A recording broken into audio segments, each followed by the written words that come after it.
Hey, y'all, and welcome back to another episode of Elevated Perspectives podcast. Today, we have some super special guests, and we cannot wait to get into this episode.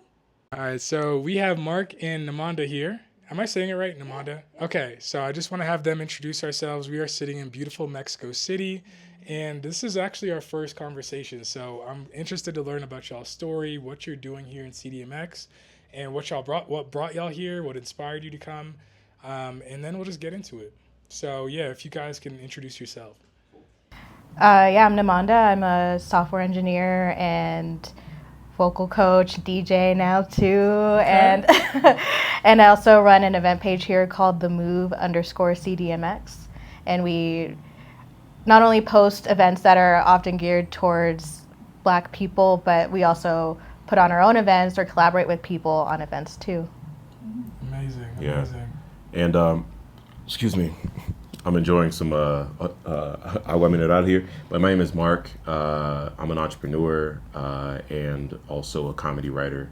And together, Namanda and I run some really fun events here in Mexico City. I love it. So I was going to say, we love a Renaissance woman. We just have a Renaissance couple. I feel like y'all do so much, and you're really into everything. And I feel like for anyone, especially if you're Black transitioning into Mexico City, like the move, the events that y'all put on, the community that you foster is like a really big deal. You can just kind of drop in and already feel like you have like built-in friends and like something to do. And there's the flyers that go up. It's amazing. So I'm curious, before I guess we even get into like the how and why you wound up here, but what's sort of like the passion, the purpose, the goal behind putting on these events and building this community? I feel like you kind of described it already. It's that feeling of like being able to just jump in there and feel like you have a community. Because when we first came here, we didn't have a community. Like, we didn't know anybody. It was hard to know where to even find what was going on, because a lot of things before were kind of like hidden in these WhatsApp groups, and people would post there. And if you don't know about the WhatsApp groups, how are you going to know about the events? Yeah. And so, everyone knows about Instagram, and so we just wanted to make something like accessible for people visiting or just moving here, especially to find those things and find that community. And I feel like the move was like the first thing that we saw when we got to Mexico City. I think even before getting here, deciding to move here, people were already linking it in the Facebook group and in the WhatsApp group. So it's like, okay, I instantly started following while we were in Atlanta, still planning this whole move out. So it's definitely having the impact you guys think it will have. Like, let me just start saying that. But yeah, let's dive into like why y'all came to Mexico City. Yeah. Well, we met in Tulum, Mexico. Yeah, so we met there on her birthday trip. I was living there at the time. I just kind of got into the whole remote work, living abroad type thing. Gotcha. And yeah, we hit it off. At the time, I was working for the biggest dating app company in the world, which is called Match Group. And I wanted to, I just wanted to have that experience of living abroad a little bit. As an adult, because I lived abroad as a kid as well. We met. It was her last weekend there, and it was my Your first weekend, right? My first second or third day there, we hit it off, and it's interesting as far as coming here to Mexico City. We'd traveled around a lot together because she's from Texas and I'm from New Jersey, so we were just traveling to places like Medellin, which we talked about earlier. LA, Atlanta, we went to all these different places, 12 different trips. Mexico City is actually one of them too. Was one of them, yeah. So we went on 12 different trips before we even started living together. But the place that we settled on was Mexico City, and it was because actually we were on our family's farm in Uganda one day, East Africa and everything. And we were sitting on that farm, we were just hanging out and talking, and I said, hey, make a list of the 10 characteristics that you would care about in a city you'd want to live in. And, we took time separately from each other and wrote down what are the things we want. For me, I wrote Black-owned businesses to support, a stand-up comedy scene, walkability, things like this. We separately wrote that for 5 to 10 minutes. After those 5 to 10 minutes, y'all, we literally had 90% the same things on our lists. And Mexico City had all of those things. So that was what made us decide to be here. That's so interesting because we've struggled to find where we want to where we want to have our home base. So we were living like nomadically and just running around with the kids, by the way, which is like insane. It's an insane lifestyle to live. Yeah. But our hard decision was, what is actually going to check all the boxes for us? Because we both wanted similar things, but also different things as well. So all of 2023, we were traveling from Mexico to Colombia, down to Brazil, to Spain, back to Mexico, trying to just figure out, should we even settle down? Should we continue traveling and finding that home base? And in Mexico City, definitely checked all the boxes. We had been here before, visited, and then also took a scouting trip just to make sure, again, is this where we want to live? Because signing a lease is it's a big commitment. Such a commitment. And we're both Libras. So I feel like the indecision and the commit, we're not beating any allegations there as far as being able to make up our minds and commit to something. It was quite a lot. But I love the concept of being intentional. Because one thing that I'm hearing, and I get all gooey and Libra about it, the love story behind it all.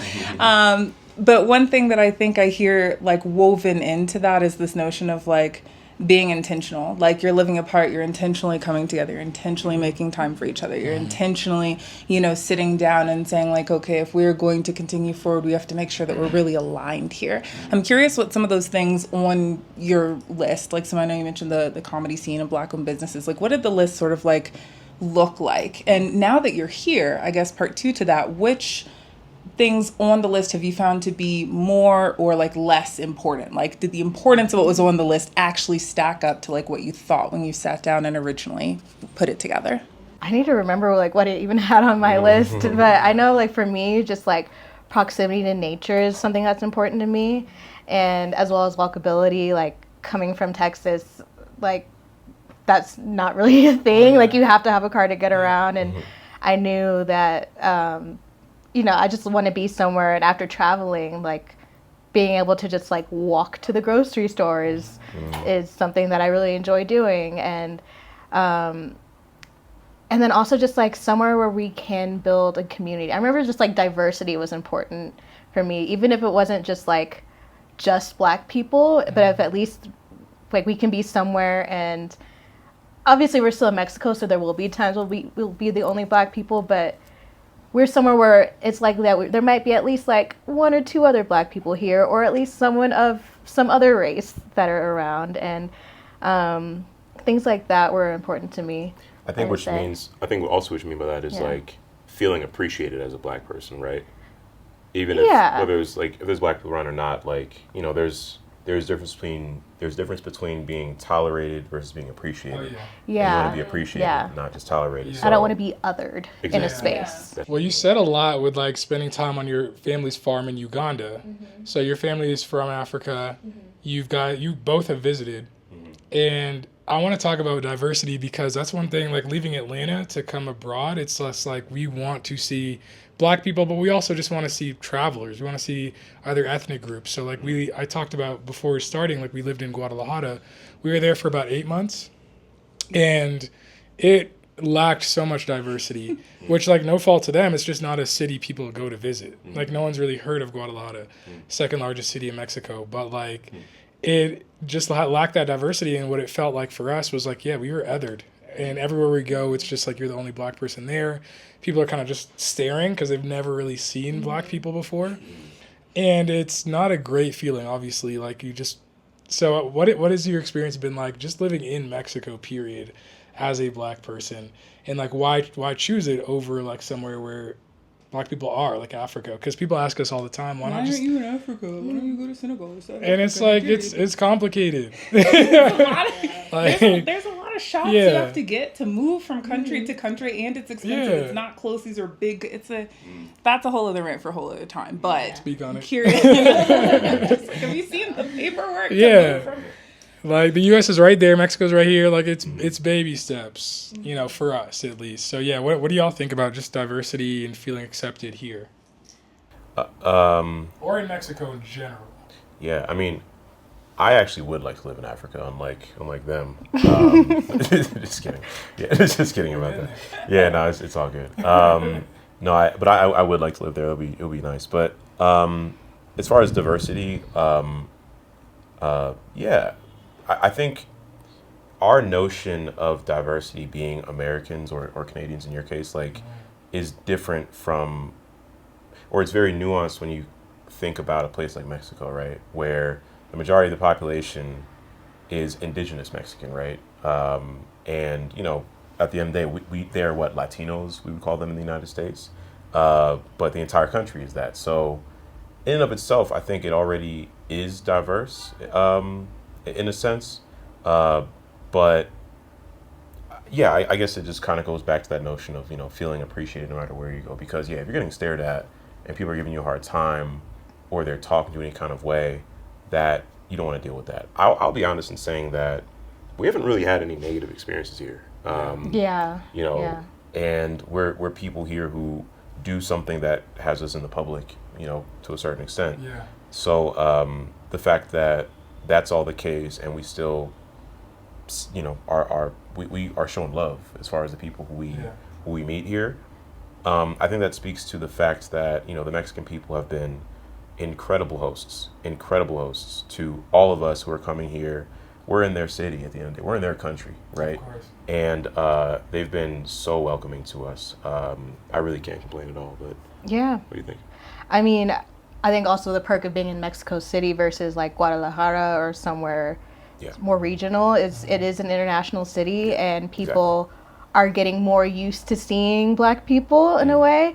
And there will still be those occasional stares or something. Or I know one time, I think it was during like a political rally, like they had brought people in from those regional areas, and a family, they're actually very sweet. They wanted to take a picture with me and would be like, oh, but you know, calling me beautiful, which is nice. Yeah. So, I mean, you can take it as like offensive, like, but I knew that they were coming from a place of like admiration, but just like they like, appreciated me. And it wasn't like, it could have been like a total different way of being like, I don't know, they could have called me names or something because I was different, but they were super nice. And but for most of the time, it's just like either I'm just living my life and no one bothers me, or like the occasional stare, which can happen anywhere, I think, in like a non-majority Black space. Sure. So I think it goes to this important point. Since we've been abroad and traveling and like living in different areas, I always kind of like come back to this thought. It hasn't been fully formed in 2 years, but it's this general thought of like having like entering international spaces, other countries, traveling abroad with like this like African American chip on your shoulder, this Black chip on your shoulder, where someone's staring at you, and it's very easy for the immediate thought to be like, racist, what do you want? Like, what are you worried about? Like this whole thing, right? Because we set up these barriers to protect ourselves because of where we come from and blah, blah, blah, intersectionality and all of that.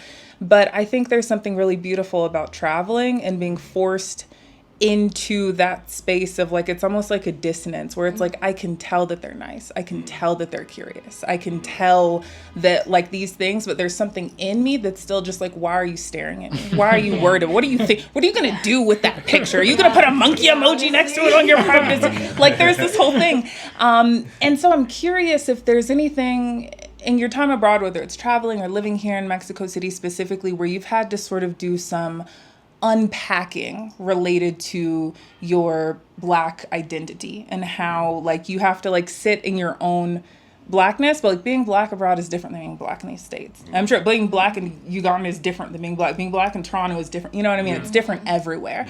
So I'm curious if y'all have had any experiences where you sort of have to sit back and reflect or unpack or sort of like think differently about your own Blackness in the context of where you are. I'm sorry if that's a very big. Sometimes I just the questions get. It's an interesting question. I have something to be honest with you. yeah, no, go ahead. I think that we were so fortunate. I mean, we've been extremely fortunate and blessed this entire time we've been living here. But literally, our first month living here, we got invited to a Thanksgiving dinner at a friend's house. Shout out to Drew. And it was all Mexican people for the most part. And then there was a Black guy with his like Dominican wife, and then we were the Black couple there. But other than that, it was all Mexican folks. Yeah. And this was again our first month living here, and we had with these people, they were fortunate enough, we were fortunate that they were kind enough to speak to us in English, and include us in the conversation. But we had the deepest conversation about race in Mexico, about how they perceive race, about how they perceive blackness, about how blackness is perceived in the country, we talked about our experience being black folks in America and, why black people would want to live in a place like Mexico. It was such an interesting cross-cultural conversation that we had. And some of those people, including one of them in particular, my friend Cesar, is like one of our closest friends now, and literally met in that conversation. So as far as like unlearning things, I think that, I was fortunate because my mother is a French teacher in America. She won a Fulbright when I was in 8th grade, so we lived in France for a year. It's like a U.S. government program where basically you live in another country for a year, and then a French woman's lived in New Jersey for a year in our stead. And so that was my first time seeing, like, oh, America is like the most impactful country in the world. I mean, from a cultural standpoint, that America is the most culturally impactful country in the world. And Black Americans specifically are some of the most admired people in the world from a cultural standpoint. We can talk about a lot of the other pitfalls that are aligned with that as well. But we went there, and they showed us so much love, and it put, for my brother and I, put a lot of context around blackness and around just how people perceive us. And it's normally positive. It's normally, we love basketball. We love rap music. We love Eddie Murray. You know what I'm saying? Whatever it is, right? Beyonce. Yeah, exactly. Yeah, nothing like that at all. Nothing. Oprah. All right, too far on the Yeah. Okay, that's crazy. Yeah, I would definitely. I remember we were in Rome when I was 14 or 15, and this woman, this is messed up. This woman said to my mom, he said, "Ciao, Whoopi," to my mom. my mom looks nothing like Whoopi speaking, nothing at all. Anyway, it's like 2007, so it's not Whoopi now. This is Whoopi, Sister Act Whoopi at least. So yeah, not to say first of all, I'm a very pro-Black person. In the United States, I support Black businesses as often as I can. I run obviously a Black-owned company. I help Black people find out where they're from in Africa, and we have other businesses that we do together that help Black folks as well as other people. But I think that oftentimes people, including Canadians, by the way, I had a conversation 2 days ago with my friend from Toronto, who's a brother, and we had a deep conversation about race and like Black Americans versus people the in Black Canadian experience. We have to get into that. We've been doing it ever since the Kendrick Drake beef. Yeah. I think this kind of like brought it up. Yeah. Yeah. You're not the same ethnicity as me. Yeah. Oh wow, yeah, it's ethnic. 15 years later. Yeah. That's funny. Just like Drake, you went to Atlanta to. Am I 21 Savage?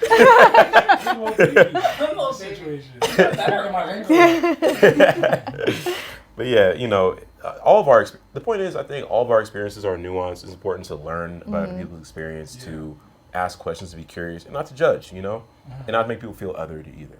So I think that regardless of what your background is, that's important. I love to hear that. I mean, especially you talking about you growing up doing a year in France. Obviously, we have kids here in Mexico. Mm-hmm. They have been spending the majority of their life just traveling, and majority of that just in Mexico. So we love to hear, like, what is it like actually growing up and living abroad, then coming back and, like, having that experience? Because some days I'm just like, are our kids going to be okay? Like, my daughter, she's 2, she's just speaking Spanglish because they go to a Mexican school. Cool. She's speaking English and Spanish and just blending it together. And I'm just like, I don't know what it's going to turn into as you get older. And then our son, like, he is the only Black kid in his class. He's the only Black kid in school. But Mexico City is diverse enough that there are a couple other Americans. There's people of other races as well. So he's not just like the only other, but like part of us is like, we have to get him around more Black people, but also just like, it's interesting, man, especially becoming a parent. So I don't know if y'all were thinking about kids, but I'm just letting you know, it's interesting. It's interesting. It's interesting. Interesting. Interesting. I see us doing something similar, honestly. Obviously it's not just me, it's us. But right? I mean, it would be interesting. Not even just interesting. I think it would be the same way that my mind was open to the world while living as a 14-year-old in a big city in France, where I was from a small town, New Jersey, in the United States, never left the East Coast before that point. I can only imagine how impactful that is on a young person's life. You know what I mean? To live in a beautiful place like Mexico. Yeah. Yeah, I can only imagine. It takes a village, and I think that's part of why we are intentionally looking for that community, because it's hard to just pack up and leave having no friends, no family. But travel's addicting. You know, it's not like the baby gets here and you just want to stop, man. So like I could see y'all definitely exploring that as well. Yeah. We put the baby on the plane, 10 weeks. Wow. Checked up the juices, hit the airport. It was fine. Yeah, because we always said we could go back. Yeah. If we just crashes and burns and like we're fucking it up, like we could go back. So it's nice, you know. Can I ask you, do you guys just plan on just doing this nomadic thing, or do you plan on like settling down somewhere? That's the big question. I think the kids will force us to settle down. Yeah. I honestly don't think that they're going to be okay with like packing up and going to a new school every year or and we haven't figured out a way, because I'm not totally on board with the whole homeschooling thing. So I haven't figured out a way to like have childcare, have your kids like in an environment to learn without just like enrolling them in a new school. And that to me is the most challenging part of just packing up and moving, because I have to work, we have to figure out a way to even have a break from parenting. Yeah. So we've actually found a few programs that are out there starting to host like families for digital nomad retreats, host families for long stints and stays. So as time goes on, I think it'll be more common, but it's not all fully fleshed out yet. So I think finding a home base for me just has to be the right place, but I still would love to be in a place to just be flexible to pick up and travel, because we are content creators. We are also in the travel community, so like we get opportunities to go travel. And so I think a home base plus like just being able to like go off for a few months and come back is the goal. Yeah, that makes sense. Courtney has... I'm chaotic. I'm the chaotic good here. Where I personally feel like we can just do whatever we want. We just have to decide what that is and make it happen. Yeah. And I don't care if it's practical or if it's realistic or if it sounds insane. But I do think, you know, to be fair, at the end of the day, everything comes down to like what's best for the children. You know, as they grow and develop in their preferences and can express those, and we see their temperament comes in. Even like homeschool, I was ready to homeschool. I was gung ho. I was with it. I was in all the groups. I was looking at all the information. I bought the books. And then my son's personality came in. And I started to understand why there are all those memes about like parents just yelling, if Johnny had 5 apples, and getting frustrated. Like I started to realize, I was like, I don't know if it's me or if it's him or if it's us or if it's I don't know what's going on, but I don't think this is going to work. And now the second one, she's 2, her personality is coming in. And I look at both of them and I'm like, I don't know, Miss Rachel might have to teach you your colors, you know? So I think it just depends. I just want to be poised and positioned to be able to go places and connect with people and see stuff. I think part of travel is just connecting with the people and building those bridges and making those connections. And I love it, like sitting here with y'all. And then for me, also part of travel is just like, I want to like eat fruits I've never heard of before. You know, I want to see what the sky looks like from like different places on the planet. Like it's just very like sort of like vapid. So I think we'll just have to like prioritize and see, because we could have kids. I think if we ship them off to a nice boarding school when they're around 14 or 15, you know what I mean? And then they have a home base. We can come visit them there, but we can just sort of be nomadic. I don't know. Yeah. Nobody judge me. Nobody judge me. Optional, good quality boarding school. It's not like, you know, some Matilda stuff. I'm judging you silently. And so is he. But I want to hear how the comedy came about. Comedy, you are DJing Namanda, and you are doing comedy. I don't know if you were both doing comedy. Like, how did that start? And yeah, talk about it, promote it. Let's hear it. We moved here. I had just started doing comedy. Literally, I started doing comedy here, pretty much. We also had just moved here to Mexico City, and then we started the comedy show all within, a couple of months of each other. And we've only been living here for like a year and a half, by the way. So like it's been a blessing how much it's changed since that early time. But so we started it because, I started doing stand-up comedy because you know, we moved here. I tried stand up once at that point, but we moved here, and I just knew I wanted to make friends. I wanted to, you know, kind of build a community and everything. So, or not build a community, but just kind of be a part of a community. Yeah. So that was really it. I just wanted to make friends, and I'd heard in one of the group chats that that there was a stand up comedy show. So I texted the person who texted that, and I said, hey, like, can I join? Like, can I be in this comedy, you know, not in the show, but can I just be a part of this?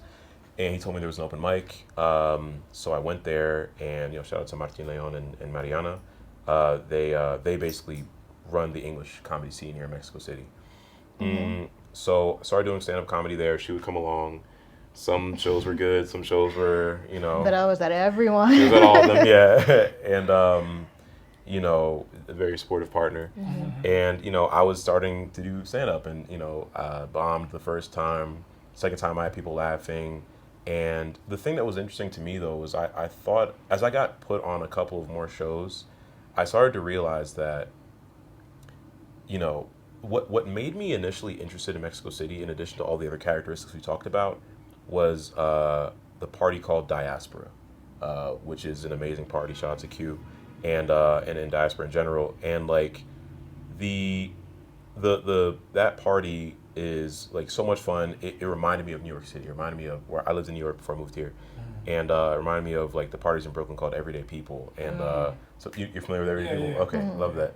So yeah, that was like my favorite party, you know what I mean? And Diaspora reminded me of that.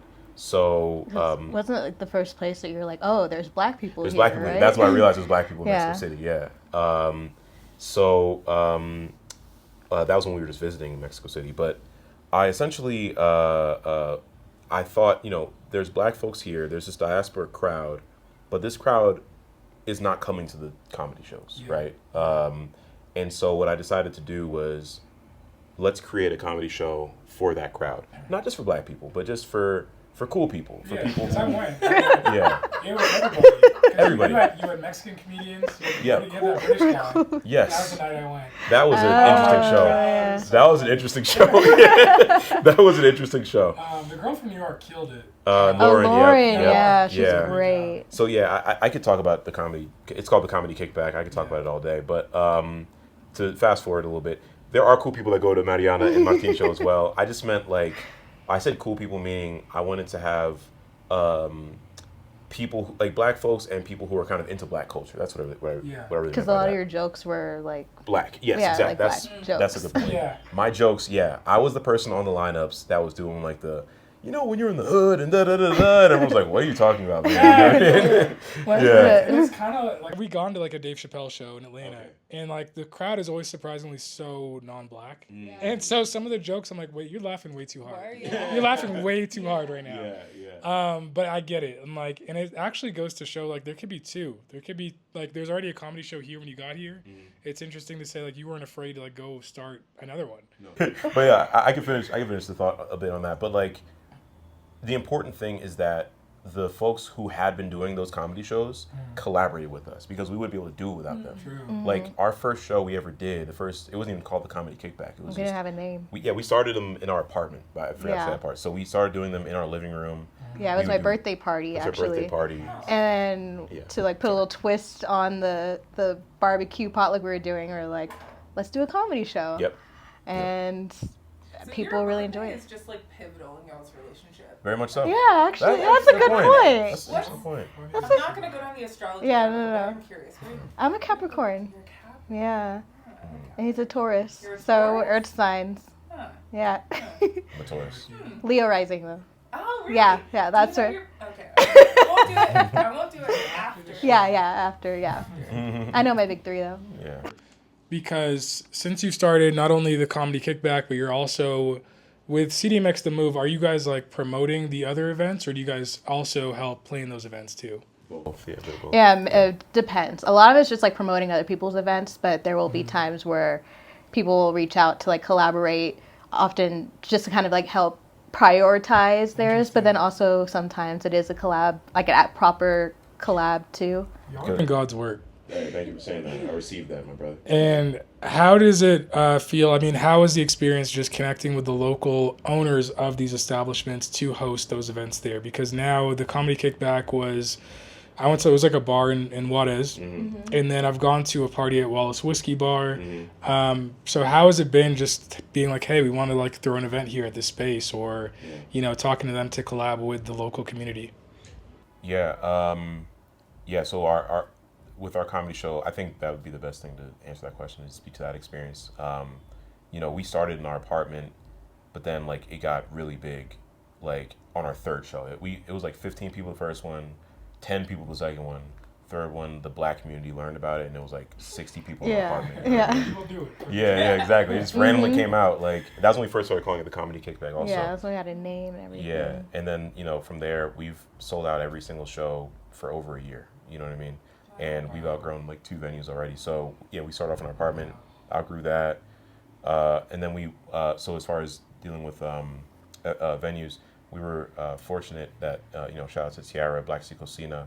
She came. Yeah, she came. She came to our third one. I invited her to come to the third one, and she was like, "Yo, you should like. How about we bring this to Black Cocina?" And I'm so glad she proposed that, because we did our July, so literally it was like a year ago now, that show we did at Black Cocina, and I think, I'm just going to say it was a very successful show. Yeah, you know what I mean? yeah. It was a show that had had a really big turnout. Yeah. And we just had a really good time. We did a roast battle in that show. That was the first time, I think, in English that had ever been done in Mexico City. And I really thought I was going to win because I'm good at roasting people. I got killed. The first round. The first round, I got murdered. It's a southerner. It was Sairi. It was Sairi Romero. She's like from Venezuela. Yeah. She's Oh yeah. the homie. She's like a storyteller, just like Storytelling. naturally Set it hilarious. up. She's an Yeah. Yo, she killed me. She killed me. Like, and she's Afro Latina, which I learned that after the fact. Yeah. But like, great actress. But oh my gosh, yo, I'm gonna be honest. I asked Namanda ahead of time. I said, hey, can you just, because the judges were Namanda, Tiara, the owner of Black Cocina, and our friend Q, who runs Diaspora. So it was those 3 judges. We always have judges at our shows. And I asked Namanda, I said, hey, Namanda, let's help me win. Just like, influence the judges. I'm putting the show, this is our thing. Like, help me win. She couldn't help you. Yeah, get me past Saidi, you know what I'm saying? But man, there was one moment, Saidi she was calling on her like black community knowledge and stuff like that in her jokes. And she was saying some jokes. I remember she said one, the entire room was like, ah, going crazy. And I was like, there's no way I can win I this. can't help you. There's no yeah. Footage. Oh, There probably is. I There know. probably is. I don't want that in there. You're not gonna get that footage. That footage is scrubbed from the Deleted. internet. Yeah, it's deleted and scrubbed. Yeah, but yeah, we did those, and so that was great. Doing again, supporting black businesses, and then came to a point where, because in October we did a show where we had people from Wild 'N Out, Abbott Elementary, Insecure, shout out to Reggie Conquest, Patrick Cloud, Tyler Chronicles, Courtney B, Mouse Jones, and Trap Karaoke, if you guys are familiar with them. They were all in Mexico City. We hit them up, and they came and did a comedy show in our apartment. You know what I mean? They were on our show. And a part of the Comedy Kickback, we did a great video. That's some footage you definitely can link, because that casts me in a good light. So that's the one I'm more likely to share. But yeah, so we did that. And then after that point, we had already been selling out shows, 80, 90 people, but that blew it up even more. Wow. And then, yeah, we had to move to a different venue to accommodate all the people. And as far as dealing with the local people, let me tell y'all, man, Santa Leyenda, where we do our comedy show, they open up on Sundays once a month only for the Comedy Kickback. Wow, that's love. And that's a Mexican woman-owned business. So we're supporting her. We're supporting her employees. We're also, and maybe we'll get to this later, but we're supporting the Haitian community and the Haitian migrants as well. So, yeah, our experience with dealing with the folks here has been incredible. Yeah, so it's been nothing but love. I love it. obviously you're here in Mexico. You want to support the Mexican businesses, the local businesses, make sure that you're giving back, pouring into that community as a good immigrant, not expat, immigrant should, right? And then also there's this passion for the diaspora. Like you just brought up, like the Haitian migrants. We actually have some clothes. We have some kids' clothes set aside that we need to figure out how to get that over to them, those diapers and stuff. Yeah. We have like a whole like pile aside, a whole like pile of like stuff like in the closet. They were like, oh, we need to get this over to like, you know, the Haitian migrant. We just haven't done it yet. But so y'all obviously have a passion for supporting the diaspora as a whole as well. Let me ask you, and this is going to sound silly, but bear with me, like, why? Right? Like, why care? Why invest? Why pour back? Like, what is it, you know, behind doing what you do? Why do you think that it's important?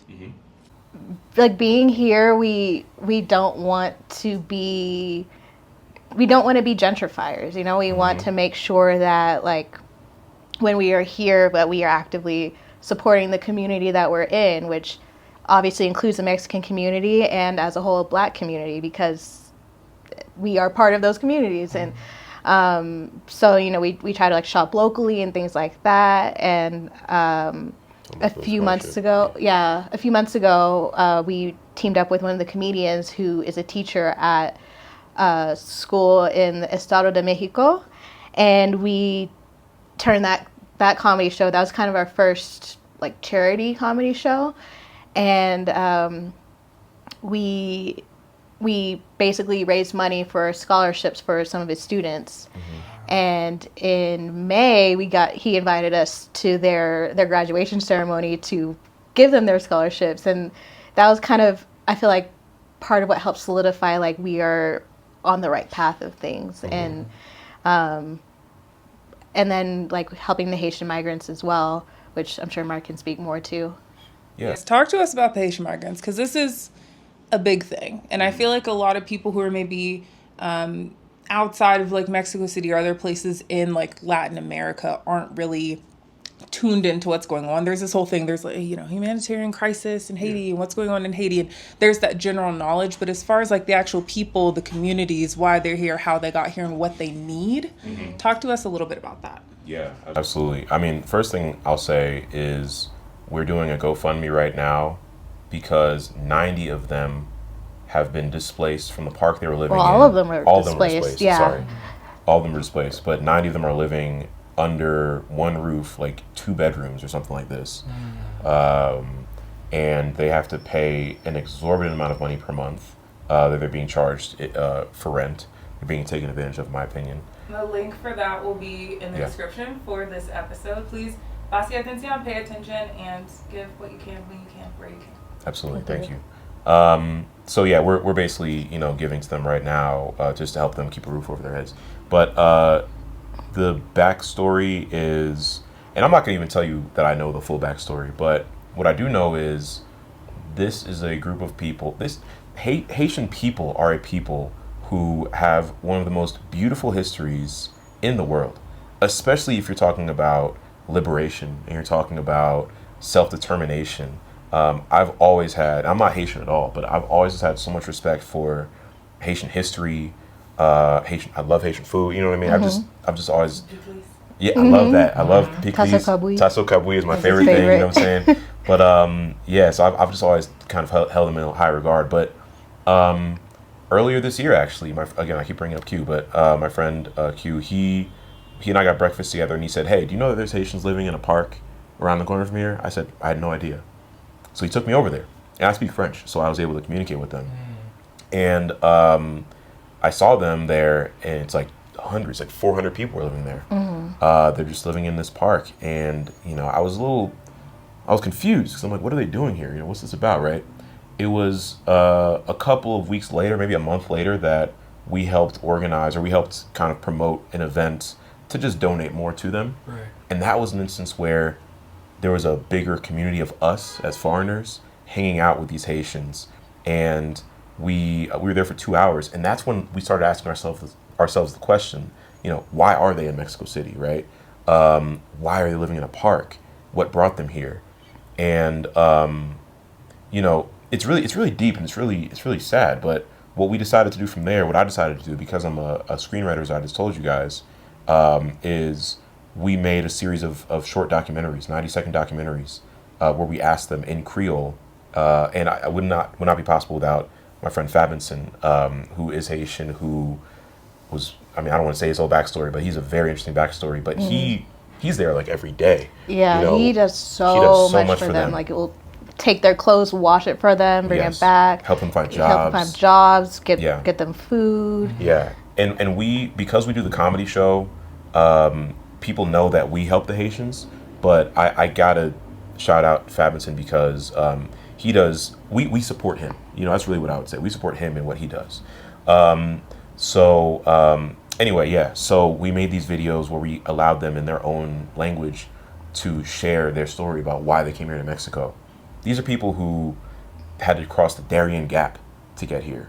So I'm talking about Darien Gap. If you're not aware, it's like a forest that they had to cross. Yeah, it's like the most dangerous passage in the world, right? Yeah, one of them. Something yeah, like that. You know, I'm talking about they had to cross this forest. There were people kidnapping them in there. There were people murdering people in there. There were people doing terrible things to the women in there that I don't want to say. And this stuff was all happening. These people literally put their lives on the line multiple times to get from Haiti to Mexico City. And they literally are going through all this just with the dream to get to America, because they hold the perception of being in America as just heaven. We did. Okay, I told you guys we did that first documentary, 90 seconds long, first video, 40,000 views in 2 days, right? Jeez. And then we did another one, same thing, and we just put out a third one as well to promote the fact that they need help again, but they continue to need help. Excuse me, but yeah, they told us their stories about what they'd been through. One guy, Kenson, he was an electrical engineer in Haiti, and here he's trying to find work as a dishwasher. You know, trying to. So many of them have a really hard time just getting by. I couldn't tell you guys all the things that I've witnessed just being there, but you know, at the end of the day, man, they're just human beings, right? We're all humans. When I come there and we donate the things, every comedy show we donate cars full of things for them, right? Cars full of clothing. You know, we've helped find some job opportunities for them, water, you know, the things that they need. And the first time we went there to donate all these things, I remember they were asking me in French. They said, "Hey, are you African?" And I said, "We're all African." You know what I mean? That was my response. But yeah, you know, we're just trying to help them out right now.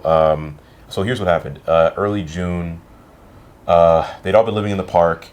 The local sentiment isn't the most positive towards them, and I understand that because you know, imagine if in your hometown, you know, there were just a group of people that just were living in the park there. Eventually, you might not love that, you know. So as a result, our Haitian brothers and sisters, they'd been subjected to some harsh treatment, I would say, but they've also been subjected to some really not subjected, but they've also received a lot of love from their neighbors as well, and probably more love than anything else. But they did receive harsh treatment. The craziest thing for me, guys, is one day I was in Juarez on Reforma, and I saw people protesting against the Haitians.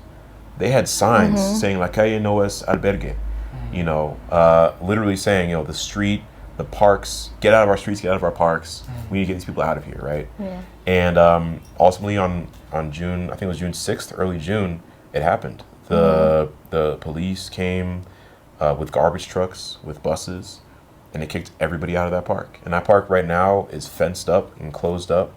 And they threw out these people's belongings, threw out some of their clothing, they threw out some of their tents, you know, the things they need. So now, when I tell you that they're all sleeping under one roof, I mean, some of them are literally sleeping on the floor.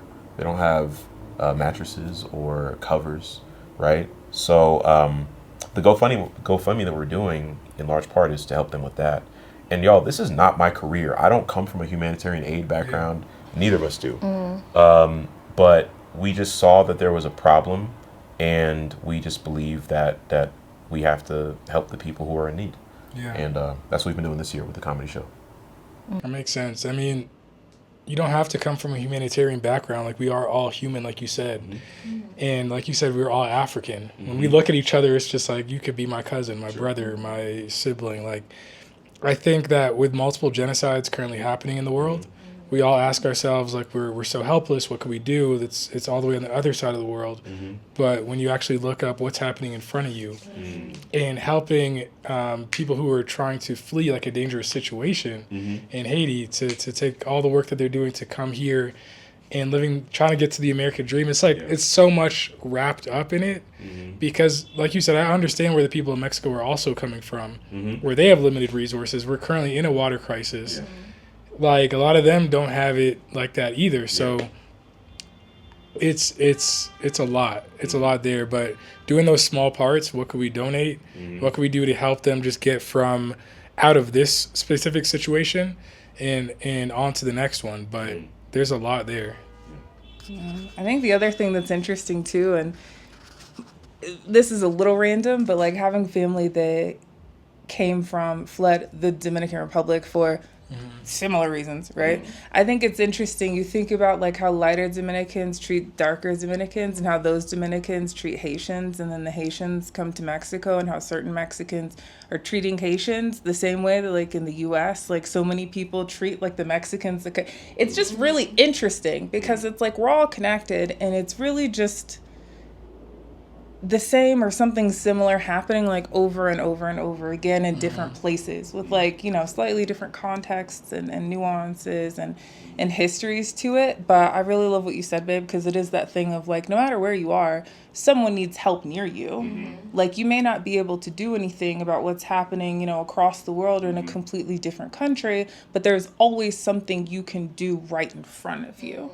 And like that just may have to be good enough, which is amazing. But we do appreciate y'all's work and what you're doing and the time and energy and effort that you pour into it, because it's important.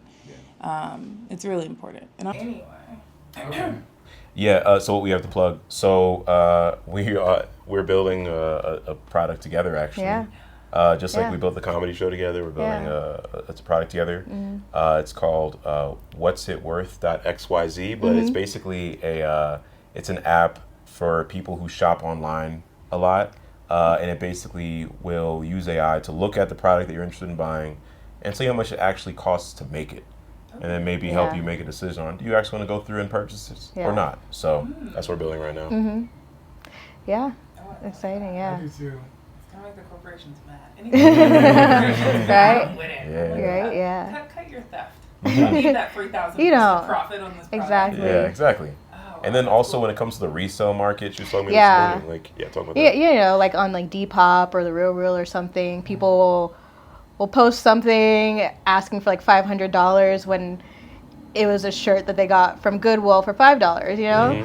And if you can like put that in and be like, is it actually worth that? Then that'll help you maybe put in a counter offer or avoid getting that altogether. That actually just came out with the Dior handbags. Did you hear about that? Where they're actually it only costs how much to make it? Like $58. $58? Yeah. No, not much. Dior, the smallest Dior bags are like 10 bands. Like, it's crazy. And that's the thing, because like I come from a product management background. I worked for the biggest dating app company, and she's a software engineer. So it's like we might as well be building stuff together too. Yeah. You know what I mean? So that's kind of where we are now. Yeah. Ew, I want a love story break.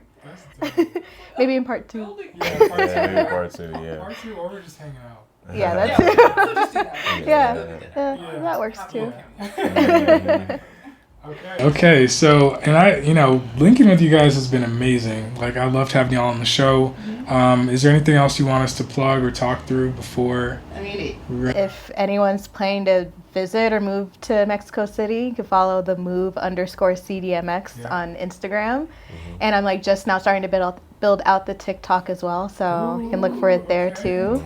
Their search engine algorithm is top tier. So exactly. It's gonna go far. Yeah. For sure. And he also has his businesses. Yeah, I have one. One is Afro CNA. We help Black people find out where they're from in Africa. I was wondering what the hat was. Yeah. Apparently, I'm from a tiny island off the coast of like Equatorial Guinea. Wow. Which island is But that? I don't actually. It's like Bilco.